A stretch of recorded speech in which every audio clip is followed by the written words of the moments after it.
Now, this is the first edition, that is part A, of the Khoodeelaar television channel being broadcast only on the internet, not on the satellite, nor on the terrestrial platforms or channels. And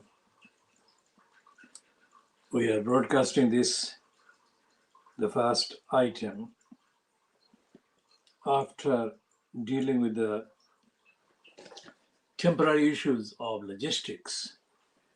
So, as we have posted earlier, we should be looking at the Fleet Street papers, diagnosing the Fleet Street papers, the world exclusive diagnosis of Fleet Street, of course, as usual. And we shall be adding to that diagnosis the topical,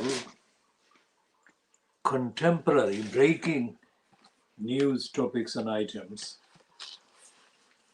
And we shall update regularly on the main themes that we have been following and observing. For example, the corruption, the criminality, illegality, negligence, immorality of the local East London Tower Hamlets Council, and the same issues about the next door Newham in East London Borough Council. And we shall take a wider look at the state of corruption and criminality, illegality, lack of democracy that actually dominate the behavior, the conduct of the Greater London Assembly and the incumbent mayor at the expense of London, whoever the mayor is, but currently the incumbent, who has been posted since the 6th of May, on the 6th of May 2021. And we shall be looking at the corruption, criminality, illegality, lack of accountability, and lack of democracy by, in, and through the UK central government, or whatever is supposed to be UK central government. The government being the key word. And the government, so-called, that is fronted by Boris Johnson and his cabal, is unfit for purpose. Not our opinion, it is the fact. And the word criminality is interestingly used in the Murdoch-controlled Times newspaper. First item on the top of the page 1 is criminality. So, what is the criminality there that the Times is conceding? David Brown, George Grills. The first paragraph of these two persons' byline is a senior MP said yesterday that there was a more than a whiff of criminality.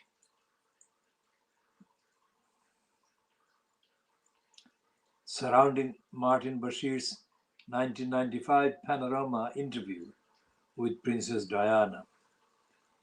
And the MP is named as Julian Knight, Conservative Chairman of the UK House of Commons Culture Select Committee, who has also suggested that Martin Bashir had been rehired by the BBC years later in an effort to keep his mouth shut about the deception. Now, this is a complicated claim, but it's not an untruthful claim. It's a complicated claim because of the line of various stages that have been kind of passed and various kind of steps taken by both Martin Bashir and the decision-making kind of higher echelon in the BBC itself. And anyone who is familiar with this broadcast or with my publications and our campaigning assertions based on the evidence of the behavior of the BBC and indeed the behavior of the other broadcasting outlets in the UK, the mainstream so-called, including the Murdoch, Rupert Murdoch established and Rupert Murdoch founded Sky News, and the previous one that was not founded by Murdoch, but that had existed before Murdoch set up the Sky News outlet, ITB, and the Channel 4 television, of course, and Channel 5, which has been relatively new compared to the others. The corruption and criminality in the actual editorial policy making and the actual editorial denials and the editorial kind of suppression of the truth has been the major kind of feature in and of and by the BBC. And the same thing has been happening in the other broadcasting outlets. Both the BBC and the other broadcasting outlets have been and are continuing to perpetuate the normal kind of lying and deception and fraud that the printed Fleet Street newspapers have been applying and practicing.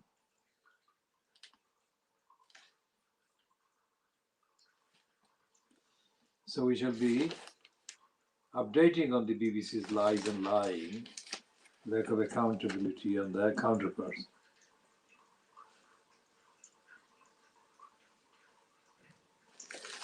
And there is admission that they've been lying.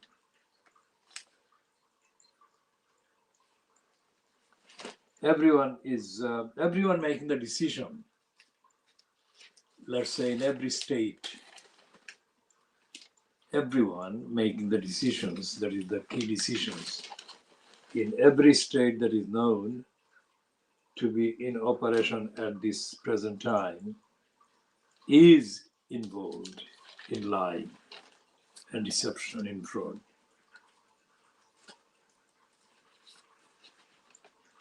And here the George Grills and David Brown. George Grills is political reporter and David Brown is just added there in the detail on the page 12 of the piece that we read on the front page. That is the wave of criminality surrounding the Bashir interview, says MT. That is the one that is elaborated on in this page 12. And it says the Martin Bashir had badly tarnished the BBC reputation. Read again. Martin Bashir had badly tarnished the BBC's reputation, the culture minister said as MPs began an inquiry into his interview with Diana, Princess of Wales. Let's say that to the many, that is the ordinary people who are the ones that are left without any voice about the behavior of the BBC, Sky, ITV, Channel 4, Channel 5, any outfit in the mainstream media. The many in the community, in society, in this country, in Britain, are left without an actual say about the lies and the injustice and the corruption and criminality perpetrated and pervaded and conveyed by these media outfits. And the BBC is not, again, BBC is not the only one, but the BBC is currently the subject of all these references. The Times newspaper itself is a peddler of lies and untruths. and a suppressor of the truth and the denier of the truth. And we shall be talking more again in detail later. And whose cartoon is it today? The cartoon today is in the Times a take on the Ryanair aeroplane being hijacked by the Belarus dictator, and that is the cartoon that is showing the dictator coming out of the plane holding a dagger at the back of the journalist who has been kidnapped by that hijacking. What is happening with that hijacking and the repercussions, that is the reaction of the quote West, is that they are showing the kind of reaction that they should have been showing, not that they would have been justified to show against Iran over the kind of detention and jailing of Nazanin Ghaffari herself. And they haven't done that. So that's the contrast. Without going into too much detail, that is the contrast. And I would say that the reason why they didn't do anything comparable to what they've done against the Belarus is because Nazanin Ghaffari, although she is a British citizen, is of Iranian birth and Iranian origin, and is a Muslim. Simple as that. Crusader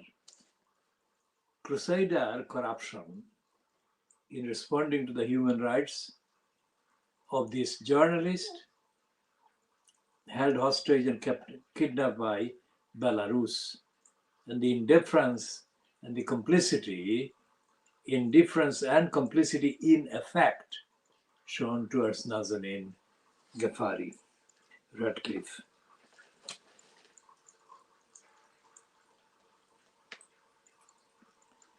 Now there are letters in the Times which include one heading that is absolutely worth considering, which is rule of law at risk.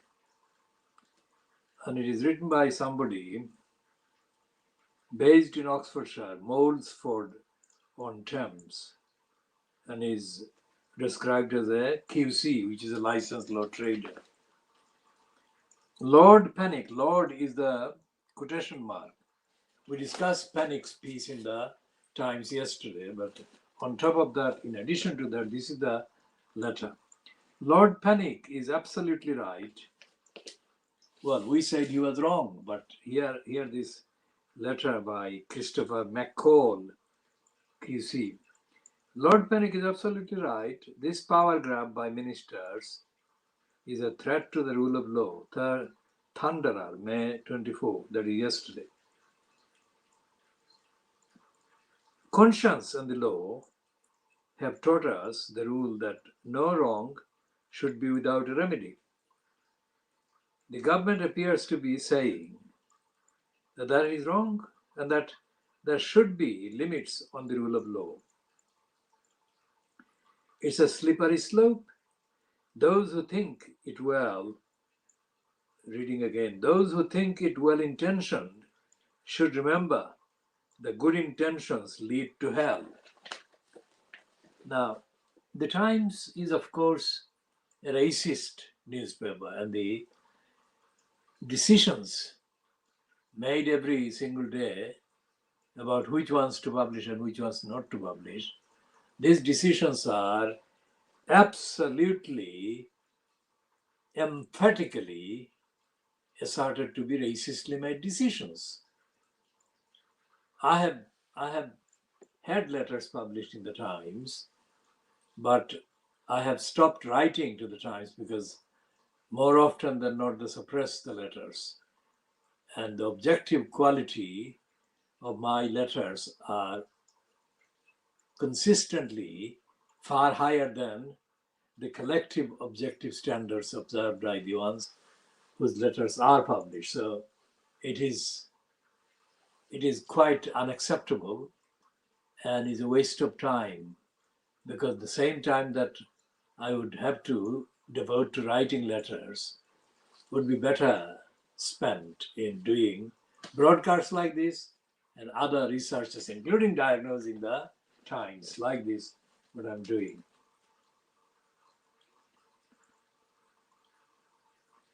There is a fast heading. The fast heading in the three editorial or leading items is the crisis to come. Second one is Putin's plenipotentiary and cover up. And the cover up is the one that we shall be talking first about. The silence of top BBC executives suggests the broadcaster still has much to hide. Now, this is ridiculous. Of course it has. But to say that the BBC has got much to hide and Rupert Murdoch hasn't is absolutely absurd on the evidence. Murdoch has got more to hide than the BBC. But that doesn't mean that the BBC should be excused for hiding the truth.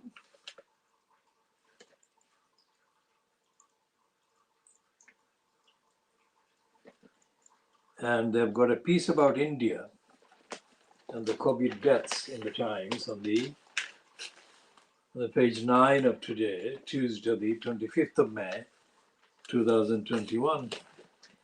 And it says the world update and the world figures they're giving.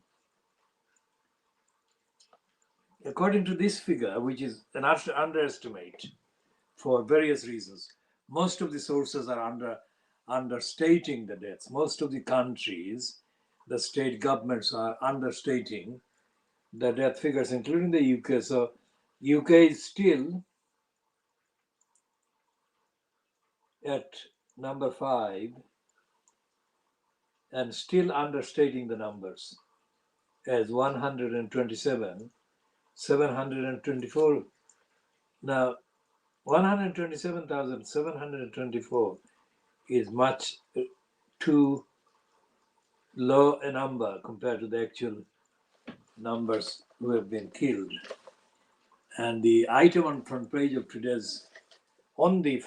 of the Guardian today, Tuesday, the 25th of May, 2021, illustrates the fact that numbers killed have been the kind of consequence of negligent policies by the Boris Johnson-fronted cabal of a government. And this is the one that revealed 8,700 died after catching COVID in hospital. Now this is absurd. I mean, this is absurd. 8,700. This would be an understatement of the actual figures who died in hospitals as well. Because the hospitals, it's a vicious cycle and a vicious circle, because the hospitals themselves have the need to conceal the actual number of patients who died in their hospital. The smaller the number, the less is the weight of liability on them, on the hospital authorities, on the management concerned. And the more the numbers, the higher, the heavier the pressure on the hospital management and the bureaucracy. Okay, so this is on the front page of the Guardian, and also the picture of this woman who the latest report in the afternoon today on the internet showed that she's struggling for life. She is seriously injured in the hospital. She used to be a Black Lives Matter activist. This woman is a black woman, Sasha Johnson.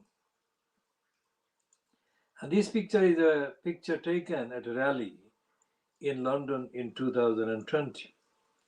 Now they're saying she is fighting for her life after a shooting on Sunday. Police do not at this stage believe she was targeted.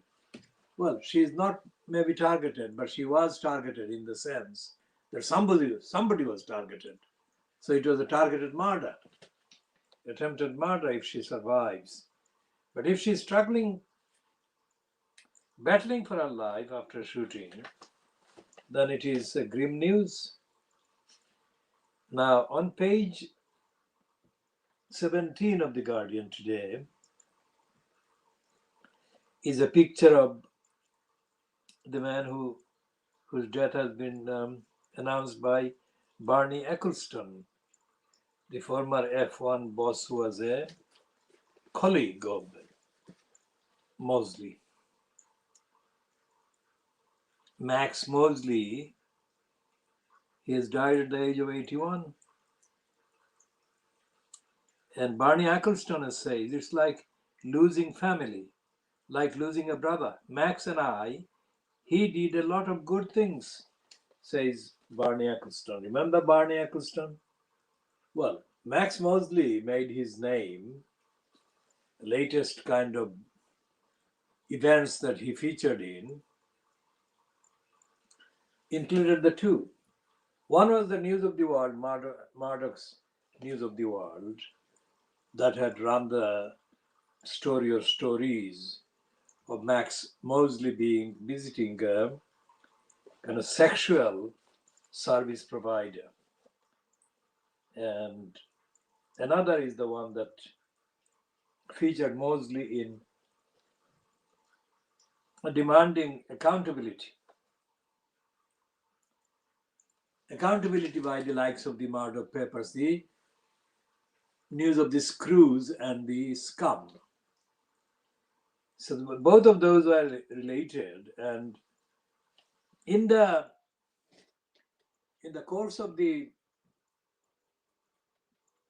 Levison so-called inquiry into the press that was set up by David Cameron, following quite legitimate outrage about the news of the screws and the Sun newspaper group hacking the telephone of a number of public figures. Don't want to call them celebrities because that is a disgraceful abuse of language. These people, most of these people who are called celebrities are anything but deserving of celebrity. They are persons in bad behavior, disgusting, abusive behavior, and promoting habits and kind of propensities that are not very dignified. So they are wrongly called celebrities. But anyway, a number of those persons who are wrongly called celebrities, their telephones were being kind of hacked as part of the propaganda, as part of the kind of discredited news gathering behavior by the likes of the News of the World and the scum and as later revelations also disclosed by the Daily Mirror. Now, Max Mosley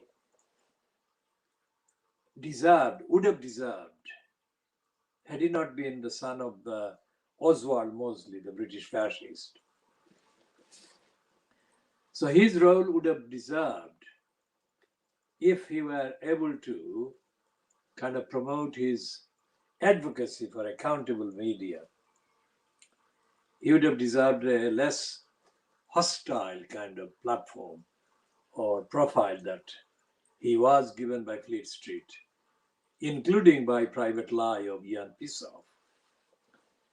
Now that is another area of immorality and stupidity and corruption, de facto complicit with the Fleet Street narrative and agenda that has been pursued by Ian Pissoff fronted private lie that exposes all claims by private lie or by Jan Pisov, that Jan Pisov or the private lie are morally superior to the Fleet Street, that they claim to be kind of scathingly critical of over the lack of the Fleet Street morality. Fleet Street has no morality at all. We say that on the evidence. And we have been saying it since long before Jan Pisov even left the nursery school. So Jan Pisov and his co-racists and liars at Private Lie are not morally at a superior position. Full stop. They may have a different approach, but they're not morally superior to the Fleet Street that they claim to abhor, claim to criticize, and claim to be critical of. Now, Private Lie has got among its contributors, although they don't name them at the time and they don't name them until after they have died, they've got one or two contributors, at least one that we know of is a contributor who is also actively involved in the Communist Party Morning Scar. And this particular Communist Party Morning Scar person, we understand reliably, was involved in doing most of the digging about the corruption, family-based corruption, before she became an MP, of Amber Rudd.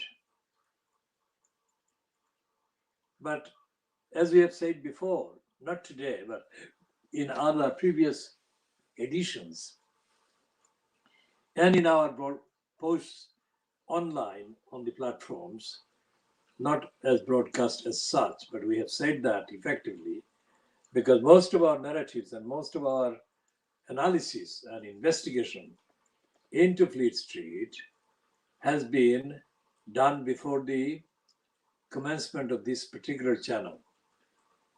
We have been, as the Khoodeelaar campaign, we have been active at least since December 2003.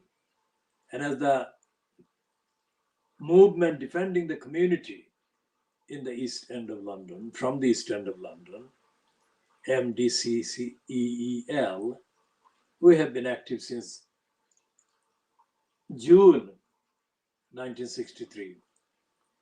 And we have been active before that decade. We have been active since the late 1950s, mid 1950s, late 1950s. And we've been active since before the promulgation by Ayub Khan of the martial law in Pakistan on October 28th, 1958. So our remit and our range and our engagement and our context and our published and publishable assertions and analysis have remained absolutely consistent with the universal standards of telling the truth, entirely based on evidence. And regardless of any party, regardless of any religion, regardless of any kind of gender or affiliation otherwise. The only affiliation we have has been and is and will remain affiliation with the truth, objectively defined, and the objectively defined rights of ordinary people, the many across the world, to be told the truth and to have access to the truth. And that applies not only to the media, not only to Fleet Street, it also applies to all the agencies of the state and states, and to all the decisions made by the few about the many across the world. And as I have just summarized, all our activities have been ongoing since well before Jeremy Corbyn even left his nursery school. And we had been aware of his slightly older brother, Piers Corbyn. But Piers Corbyn has become, long before Piers Corbyn himself became a racist, he was almost kind of countable as a universally definable liberal activist, but he's no longer that. Now, about Mosley, this segment is about Oswald Mosley's son, Max Mosley. The reason why Private Lie and others kind of ganged up on Mosley is nothing to do with them wanting access to the truth by the many, truth of what they do them, Fleet Street and Private Lie and others. The reason was and is that if the public, the many, found out about the actual methods and mechanism of how the Fleet Street liars operate, then these liars, these outlets, would become redundant. That is to say, they would have to be abandoned, scrapped, folded, just like during the height of the Leveson inquiry, Rupert Murdoch was forced, morally forced by the outrage, to fold the News of the World. So that's the Guardian's take on the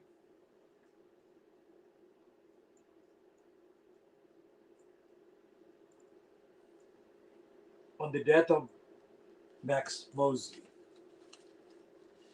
What the camera may not reach properly or readably is this is saying, the Guardian is saying this, Jim Watterson has written this piece.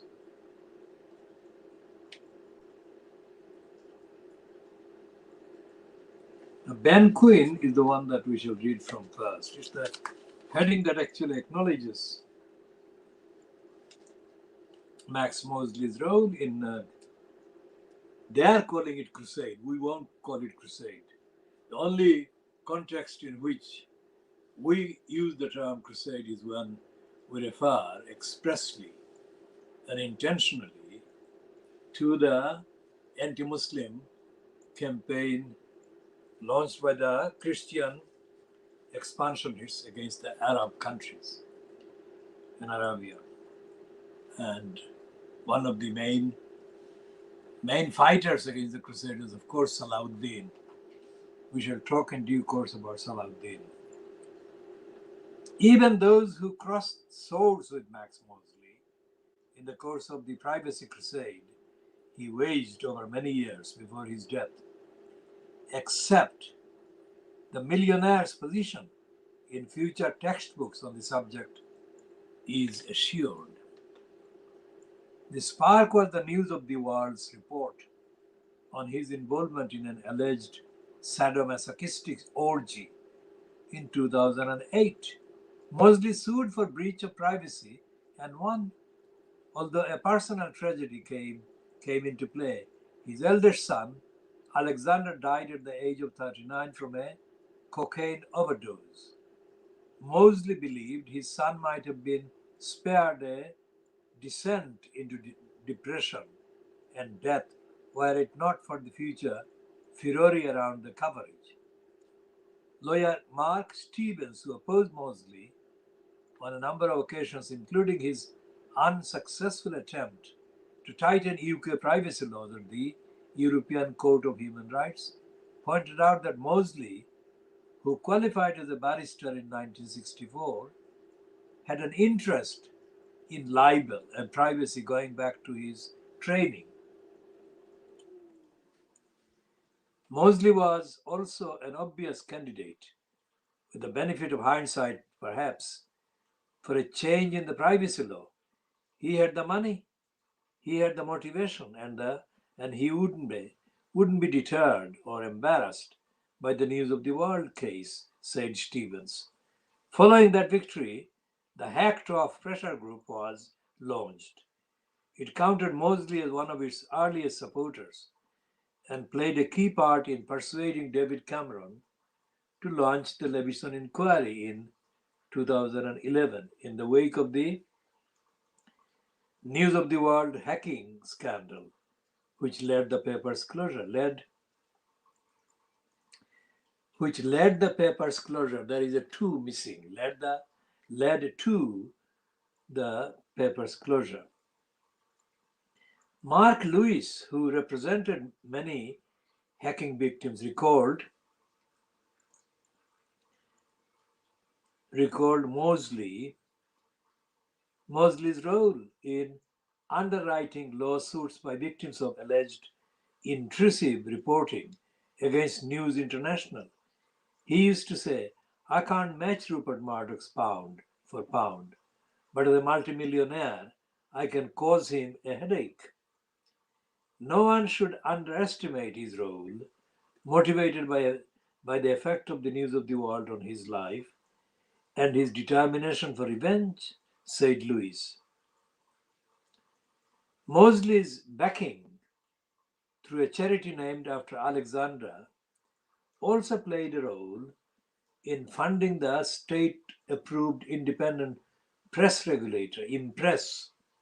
Mosley pledged his family's support for Impress could continue until 2026.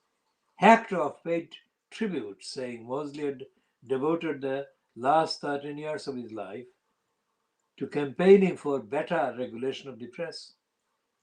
Max's mission was to ensure that others would not suffer the same mistreatment as his family, and that mechanisms would exist to provide access to justice, which was otherwise reserved for the wealthy, said a spokesperson for Hacktoff.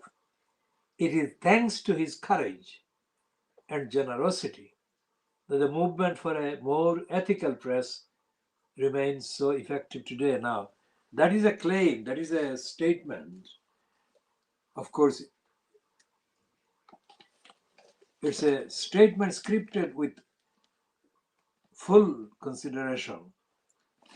But the part of the claim that movement for a more ethical press remains so effective today is not justifiable.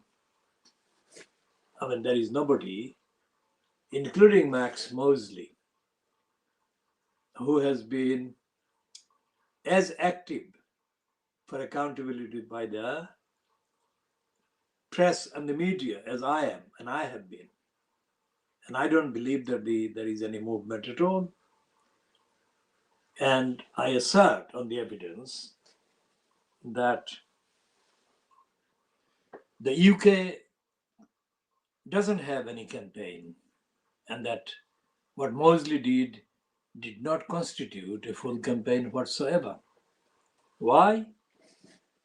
Because both the Hacktoff colleagues and Mosley himself, Max Mosley himself, operated on the assumption that it was a white society, which is absolutely absurd. Most of the victims of suppression of the truth by the media remain and have been people of African and Asian origins, and in particular Muslim people. Of course, there are evidential grounds to say that some of the targeted Muslims and Africans and Asians were correctly and accurately and fairly and justly targeted, and they deserve the kind of coverage that they were given.